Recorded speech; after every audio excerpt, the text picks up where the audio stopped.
Boa tarde, estamos aqui outra vez, vamos iniciar mais uma entrevista no IOL. Desta vez temos connosco o Dr. Fernando Nobre, é presidente da AMI, e vamos falar um bocadinho sobre as missões da AMI, numa altura em que a AMI completa precisamente 25 anos de vida em Portugal, e vamos começar por falar sobre a missão que vai partir para o Zimbábue, porque está prestes a partir. É verdade, está tudo preparado, a equipa médica está preparada, os 3 primeiros elementos e depois seguiriam outros 3 numa segunda fase. Os medicamentos estão encomendados, agora estamos à espera da última luz verde que precisamos, porque não podemos sair a saltar de paraquedas em cima do Zimbábue, que é a autorização formal por parte do Ministério da Saúde. Quem está a tratar de obter essa autorização é a Igreja Católica do Zimbábue, por isso eu desloquei-me lá para falar com o arcebispo da Harare, com o bispo de Bokwe, que é a diocese junto à qual nós nos vamos instalar. Vocês vão ficar numa missão? Sim, numa missão católica, que tem um bispo espanhol, o bispo Flora, que está lá há mais de 40 anos, com quem eu também estive.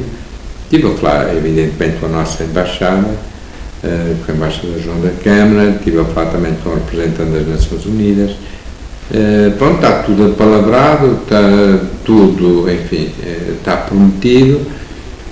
Sabemos que é um país com alguma burocracia e não pode deixar de ser assim, mas pronto, foi-me prometido que o Ministro da Saúde enviaria nos próximos dias o documento formal, autorizando que a missão médica da AMI parta para o Zimbábue. Porque repare, eu tenho dito aos amigos jornalistas, a AMI não pode chegar ao Zimbábue com 10 toneladas de medicamento às costas e depois ficarem lá paradas, à espera de uma autorização. Isso também não é viável. Eu posso entrar e tenho-nos sempre concedido os vistos, eu fui, pronto, entrei legalmente no país. Agora, outra coisa é entrar com 10 toneladas de medicamento às costas, alugar jipes e começar a trabalhar nos hospitais. Isso é preciso uma autorização formal. Foi-me prometida para os próximos dias. Eu ainda este fim de semana telefonarei para a Harare para fazer o ponto da situação, mas eu acredito, perante tudo o que me foi dito lá pelos responsáveis das Nações Unidas, pelo arcebispo, pelo bispo, acredito que isso vai chegar. Só na próxima semana, espero. Acredito, falam-me nos próximos dias, acredito. Agora, também sei que naquele país o Ministro da Saúde fará o que o Presidente da República, o Sr. Roberto Mugabe, deixar. Claro. Isso é evidente, não é o único país que assim é. Claro. E o que é que, sei que esteve no terreno, portanto não vai para lá às escuras, não, e sei que considerou, aliás, a história desse país nem preta nem branca, cinzenta, não é? E sabe o que é que vai encontrar? Milhares de infectados com cólera, muitas pessoas com HIV, e para além disso, muita miséria social, económica. É um país que está a viver uma crise económica e depois com as consequências sociais, uma crise tremenda. Desde o ano 2000, quando se decidiu a redistribuição das terras. Eu costumo dizer que aí houve erros da parte a parte, houve erros da parte do governo da Grã-Bretanha, que não soube ter à cabeça das negociações, além de conhecer-se a África e tivesse alguma sensibilidade. Também é verdade que não era normal a situação que perdurava, a saber, perto de 70% das melhores terras está na mão de 5% dos agricultores brancos. Agora, isso devia ter sido feito com cabeça, tronco e membros, entre os dois governos, e também com alguma sensibilidade por parte dos agricultores brancos, na questão da formação e do equipamento futuro dos agricultores negros. Enfim, nada disso resultou, e daí... Foi uma reforma agrária muito mal feita. Completamente falhada, e daí resultou o grande descalabro. E depois citam-se números que para nós já não quer dizer coisa nenhuma. Quando se fala no ano 2008 uma inflação que terá ultrapassado, como foi dito, 300 milhões de %, bom, ninguém imagina. Quando nós, no nosso país, já falamos de uma inflação de 4, 5 ou 6%. Já achamos muito. Já achamos muito. Repare, pronto, quando um café é capaz de custar qualquer coisa como 10 trilhões de dólares zimbabueanos, bom, já ultrapassa todo e qualquer entendimento. Aliás, a quantidade de zeros com que lidam aquilo não. E depois é uma desvalorização brutal, quer dizer, a moeda de manhã vale uma coisa, ao meio-dia já vale outra e ao fim da tarde outra. E por isso, pronto, não há hipótese, e por isso a economia está toda hoje dolarizada, a saber, tudo se paga em dólares norte-americanos. Só tenho umas notas, podemos mostrar. Não há segredo, elas são públicas, são feitas lá. Eu trouxe essas notas para o meu acervo pessoal, mas pronto, são notas interessantes. Tem, por exemplo, uma nota de 10 bilhões de dólares. Deixa eu ver se mostramos. Sim. E uma de 10 trilhões de dólares. Pronto. Que hoje em dia, esta nota de 10 trilhões de dólares, que é só para ter uma ideia da inflação, que dia 17 de janeiro valeria 100 dólares norte-americanos, dia 19 já só valia 5, e hoje, não me informei, mas possivelmente só vale 10 cêntimos de dólar. Por isso, daí que os funcionários públicos das Forças Armadas já ninguém quer ser pago em dólares locais, porque a moeda só tem o valor, enfim, no papel. E por isso tudo é pago hoje em dólares norte-americanos. E agora é um país que, com essa situação económica, tem os impactos que tem na área social e na área da saúde. Doutor, há pouco dizia-me que havia 5 milhões de pessoas que recebiam ajuda alimentar. O Zimbábue, para as pessoas terem uma ideia, é um país que tem uma superfície, qualquer coisa como 5 vezes a superfície de Portugal, com 12 milhões de habitantes, 5 milhões estão hoje a ser alimentados pelo Programa Alimentar das Nações Unidas, e há cerca de 3 a 4 milhões de emigrantes que saíram do país para os 4 países limítrofes e outros, mas sobretudo para a África do Sul, para o Botsuana e depois também para Moçambique e para a Zâmbia. E essa população também, vendo as remessas que envia de dinheiro para as suas famílias, permite que, enfim, o caldo social se Então, a percentagem da população que vive dos seus salários é muito reduzida. Funcionários públicos, claro. E, felizmente, estamos perante um povo que é um povo pacífico, porque senão é evidente, já tinha havido uma guerra civil. Sim, como se tivesse sido como no Uganda, ou no Congo, ou na Libéria, já teria havido confrontos sociais violentíssimos. É um povo extremamente educado, pacífico, onde as igrejas também têm uma influência grande. Agora, isso não deixa de ter os impactos na área da saúde, a saber, se não há dinheiro para manter as infraestruturas, enfim, nas melhores condições, para se comprarem os medicamentos, para se pagarem os médicos e enfermeiros, eles começam a ficar em casa, já não trabalham.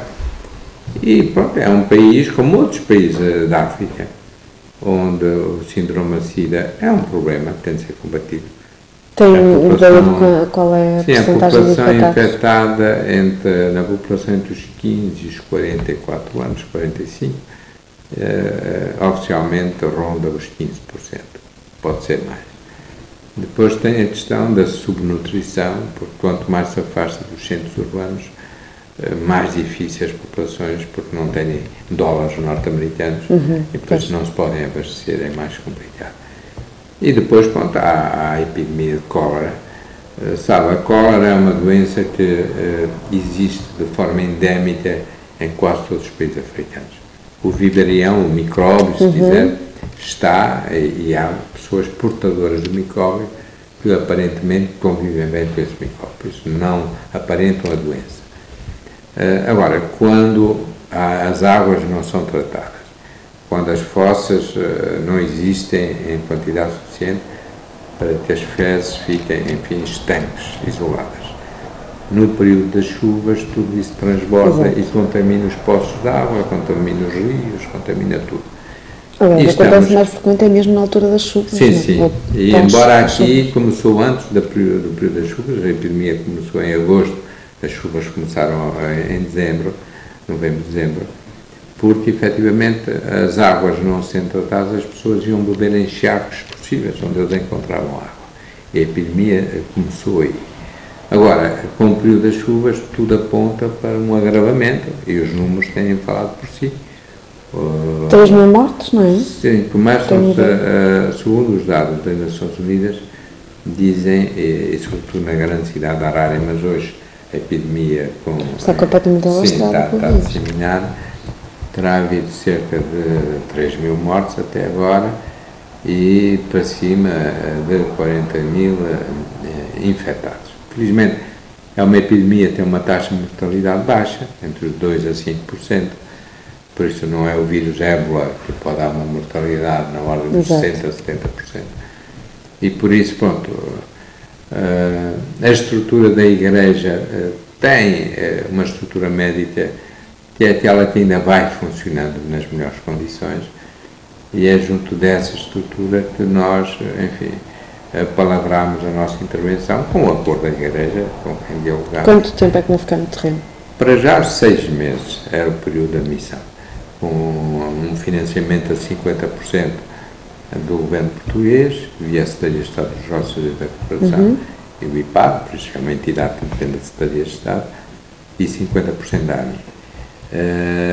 Depois disso veríamos, em função, porque quando eu lá estive, a própria estrutura, enfim, de saúde da Igreja Católica solicitou-me se nós não podíamos enviar mais médicos do que aqueles que estão previstos para outras estruturas de saúde que eles têm para outros hospitais. E eu disse-lhes muito claramente, é evidente, peçam-nos, mas isso vai passar, e estamos a ver que nem sempre é muito fácil, vai passar pela obtenção das autorizações devidas junto do Ministério da Saúde. Porque é um Estado soberano, tem um Ministério da Saúde e só entram lá médicos para trabalhar no quadro da saúde do país com a devida autorização. Repito, nós não podemos saltar em paraquedas. E por isso, pronto, estamos abertos a reforçar essa equipa, a disseminar as equipas da AMI pelo país, desde que da parte da Igreja temos todo o suporte, e é muito bom, mas precisamos também... E é preciso também ver se continua a colaboração com o governo português. Pois, é evidente. Mas da parte do governo português e pelas conversas que eu tenho tido, não só com o Sr. Secretário de Estado dos Negócios e da Cooperação, professor João Cravinho, como junto à nossa embaixada, lá junto ao embaixador João da Câmara, acho da parte do governo português e as autoridades zimbabueanas sabem, acho que há uma vontade de intervenção. Daí temos chegado a um acordo para esse projeto específico, com financiamento de 50% à AMI e 50% do governo português. O futuro, como se diz, a Deus pertence. Portanto, há bocado estavam a dizer que a população é pacífica e portanto, espera por parte da população uma grande colaboração. Sim. Mas, para além do facto de eles estarem a ser alimentados em grande parte pelas Nações Unidas, pelo PAN, espera encontrar também uma população subnutrida? Não há subnutrição marcada. Mas vocês vão atuar a nível médico?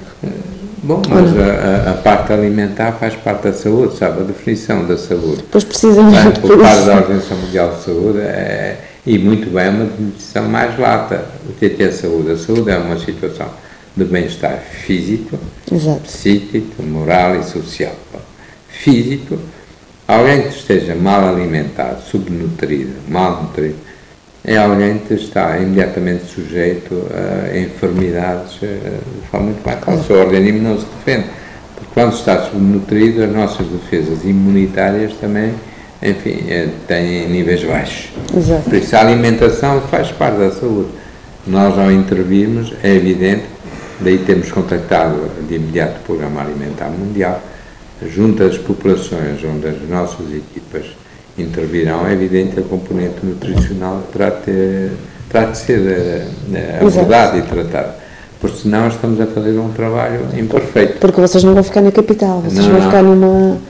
É a Diocese de Gokwe, que é um distrito que fica a 300 km de Harare, em direção à fronteira com a Zâmbia, um distrito que tem uma população acima das 600 mil almas, como se diz, e que, pronto, em termos de estrutura religiosa, corresponde a uma diocese, que é a Diocese de Gokwe, é o distrito de Gokwe, e por isso é aí que nos vamos instalar para já, logo que chega, repito, a carta formal do Ministério da Saúde do Zimbabwe, dando-nos verde para a nossa intervenção. Exatamente. Vamos então falar agora de outras missões. Estão previstas mais missões para os próximos tempos? Estamos a estudar, bom, já está a começar um projeto na Libéria, começava a Libéria com a Serra Leoa, que foram 2 países flagelados por guerras civis violentíssimas, mais uma vez com o seu sistema de saúde extremamente, enfim, periclitante. Eu estive na Libéria no ano passado, regresso lá para a próxima semana, se correr bem, está previsto assim, e eu posso dizer que a Libéria está a precisar de ajuda e nós já estamos a transferir dinheiro para a Libéria. Ajuda alimentar, ajuda médica. Medicamentosa, sobretudo, e nós aí estamos a atuar por intermédio de uma organização não governamental local. Sabe que há muitos países que têm os seus quadros e sabem bem o que é que precisam. Muitas vezes depois têm uma fragilidade económica. Uma das maneiras que a AMI tem de atuar é atua via organizações não governamentais locais, que nos apresentam projetos, foi o caso na Libéria. O projeto esse foi estudado, como eu vou à Libéria para ver bem em loco, para ver se aquilo correspondia à realidade, que não era ficção. E uma vez contactado o parceiro e visto as necessidades e visitado os centros de saúde que estavam completamente degradados, nós definimos uma intervenção que passa pela recuperação para já de 3 centros de saúde, com o pagamento dos salários do pessoal de saúde local, com o pagamento dos medicamentos. Não estão a ser pagos, então? Não. O Estado, sabe? Nós estamos a falar de Estados completamente estruturados, que não têm no seu orçamento, porque também, diga sempre a verdade, há uma desgovernação profunda e por isso não têm nos seus orçamentos maneira de pagar os seus quadros de saúde. Porque também investem, infelizmente, não nos setores prioritários, que devia ser evidentemente a saúde, a educação, a agricultura, as infraestruturas básicas, as acessibilidades, os portos, enfim, a pesca, etc, etc. Infelizmente não é assim. De duas uma.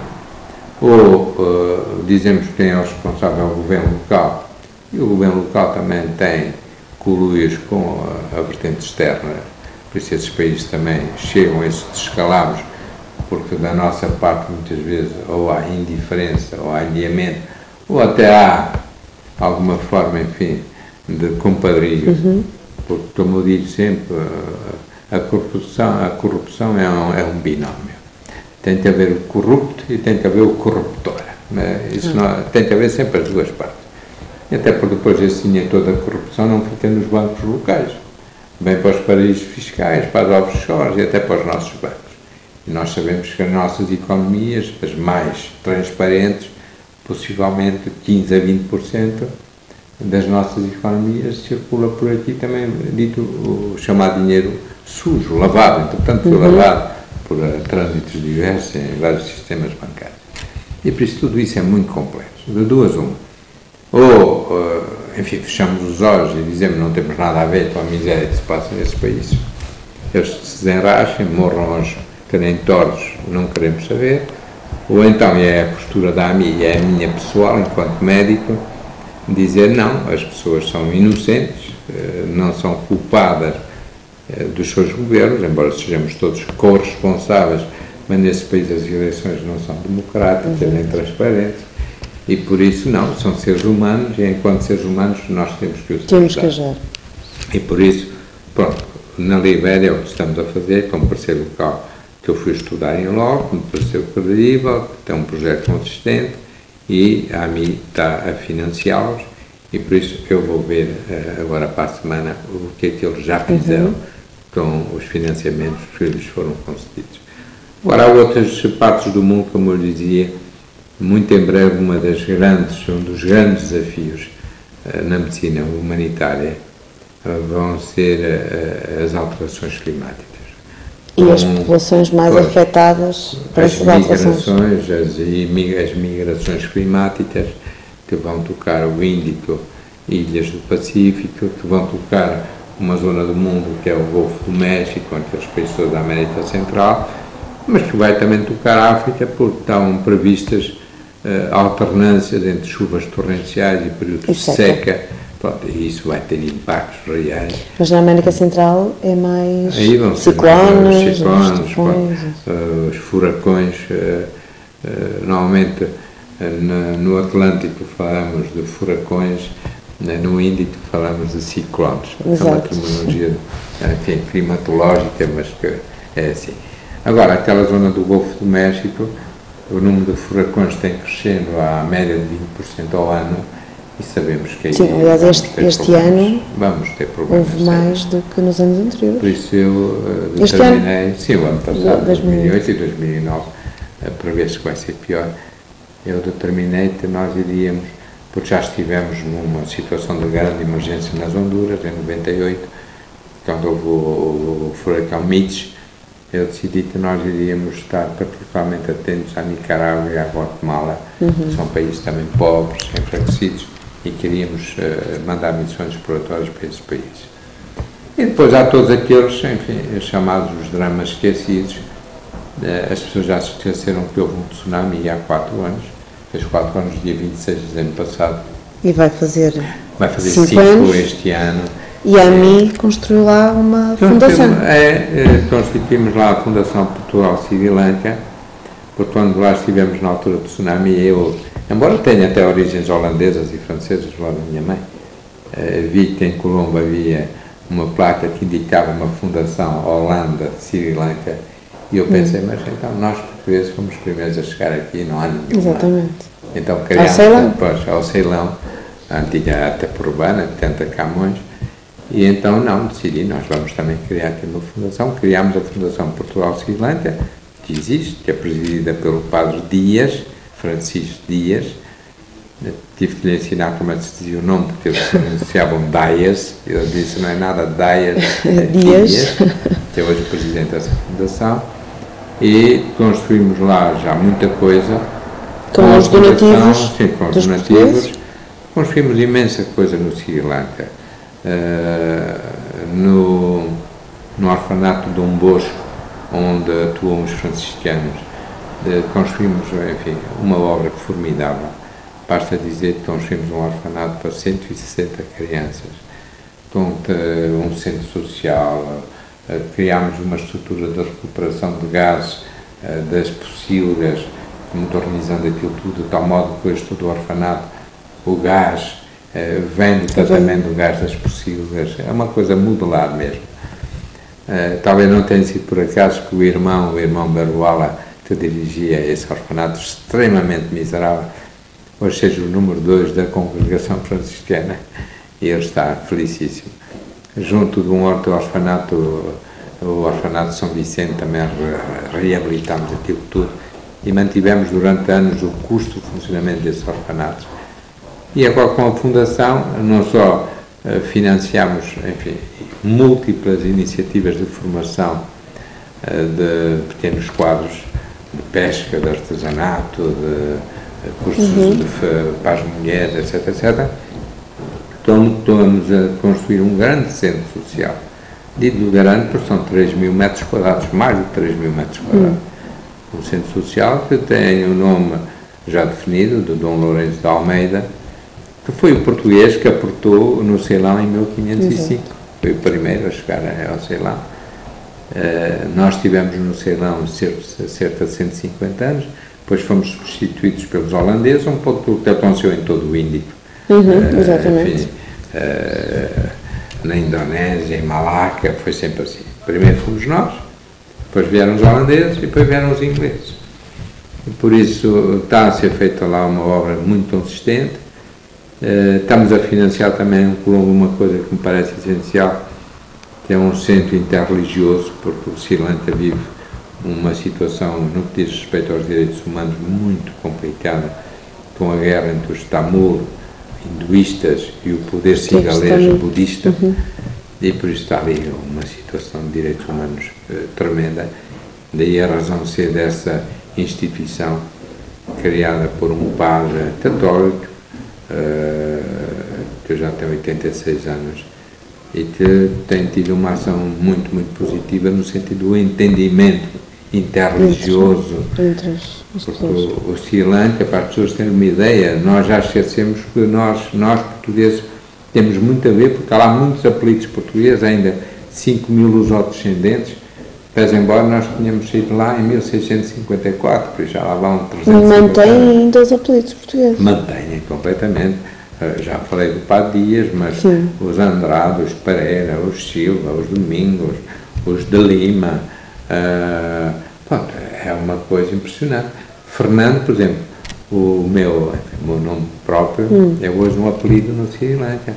Dos 11 arcebispos, dos 11 bispos da Conferência Episcopal do Sri Lanka, 8 são Fernandes, porque há os lusodescendentes, mas a Igreja Católica é a herança portuguesa pura, são cerca de 8 a 10% da população, e sempre que alguém se batiza na religião católica, adota um apelido português.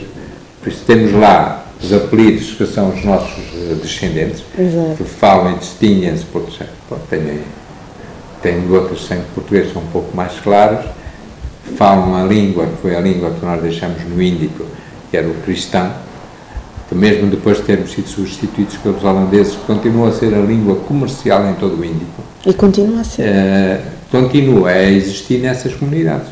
Por exemplo, alguém do Ceilão, um burger, como se diz, um lusodescendente, se for a Malaca, eles entendem-se falando a mesma língua. Se for a Goa, também se entende a falar. Por isso essa língua, hoje, já não é uma língua, enfim, de utilidade comercial, mas é uma língua que ficou encravada nas comunidades, seja no Bangladesh, seja na Malásia, ou em Bangkok. Mas em português antigo, mais arcaico, e é evidente, misturado com palavras locais.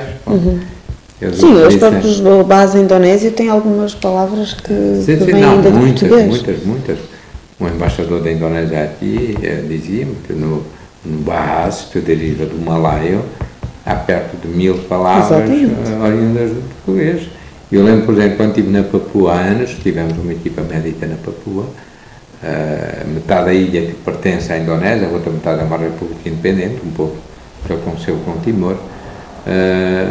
A colónia holandesa transformou-se na Indonésia, a parte da metade da ilha que era britânica na Papua ficou uma república independente. Como é em Timor, a metade holandesa é a Indonésia, a metade portuguesa é hoje Timor-Leste. Pois bem, almoçar com o então governador do distrito de Wamena, onde nós tínhamos a nossa equipa médica, ele durante o almoço, é uma parte, mas eu acho que é interessante para a nossa história, eu disse ao senhor que ele falava português sem saber. Ele olhou para mim espantado. Dizer, eu falo português? Sim, falo português. E comecei a apontar assim uma dezena de objetos à nossa volta, muito simples. Só perguntei-lhe, como é que diz isto? E apontei-lhe a mesa. E ele diz mesa. Eu disse português. Apresentei-lhe o copo. Como é que diz copo? Português. Armário, janela. Igreja. Escola. E homem, sapato. E o homem começou a ficar, está a ver, então fala português. Obrigado. Não, muitas palavras são a nossa herança que ficou. E eu tenho dito, se nós soubéssemos valorizar todo esse património que ficou. Eu já fui várias vezes a Malaca e vejo a afetividade. Olha, construíram agora lá um grande hotel, o Hotel Lisboa, no quarteirão português de Malaca, no Portuguese Settlement, como eles dizem. Então, um hotel moderno, grande, que é o Hotel Lisboa. Está lá. E possivelmente nós já nos esquecemos da nossa história. O Bangladesh, dir-me-á, não tem nada a ver connosco. Tem tudo a ver connosco. Porque a capital do Bangladesh, Dhaka, foi fundada por nós. Ainda estão lá a morrer pessoas com apelidos portugueses, tais como Albergaria, Soares, Costa. No Benin, o antigo Almé, aos Soares, aos Nobre, aos Sousa. Pronto, pelo mundo todo, à volta da África, no Quênia, em aspas, na Somália, no Golfo de Oman, por toda essa região. Os portugueses estiveram lá? Não, foi aquela política traçada por Dom João II, e depois, enfim, o Afonso Albuquerque, o Francisco Almeida, o João de Castro, enfim, tanta gente que ficou por lá. Eu acho que temos aí uma herança fabulosa que, se valorizássemos devidamente, acho que Portugal podia ter uma afirmação no mundo política e económica. Vou só dizer um exemplo. Na Ilha das Flores tem um grande seminário. dirigido por um padre que já veio 2 vezes a Portugal, a meu convite, o padre Filipe Estudo. Nesse grande seminário, na Ilha das Flores, há 900 estudantes. Desses 900, metade seguirão a vida religiosa católica. A outra metade serão jornalistas, políticos, escritores. E dizia-me esse diretor, Portugal não se apercebe que tem aqui um manancial de influência pronto. E ele tem lá um pequeno museu onde inclusive tem os restos de um hominídeo antigo que foi descoberto na Ilha das Flores, do tempo dos australopitecs, e tem um nome próprio. Ele tem lá um museu e ele pergunta se nós pudéssemos fazer aqui um museu e ponto por isso, porque isso é mais relevo. Pois não. Eu acho que essa vertente, nós sempre estar a olhar para o passado, não é ser passadista, mas é alicerçar-nos num passado, que foi um passado. Para construir o presente? E construir o presente e olhar para o futuro. Porque essa gente, sabe como disse o padre Francisco Dias, hoje presidente da Fundação Portugal-Sri Lanka, quando na altura do tsunami eu atravessei a ilha toda para ir ter com eles. Eu sabia que os lusodescendentes estavam na costa leste, ao pé de Trincomalee e Batticaloa, e fui lá. Ele convidou-me para jantar em casa dele e com lágrimas nos olhos no jantar, ele só me disse isso. Porquê que vocês nos abandonaram durante 350 anos?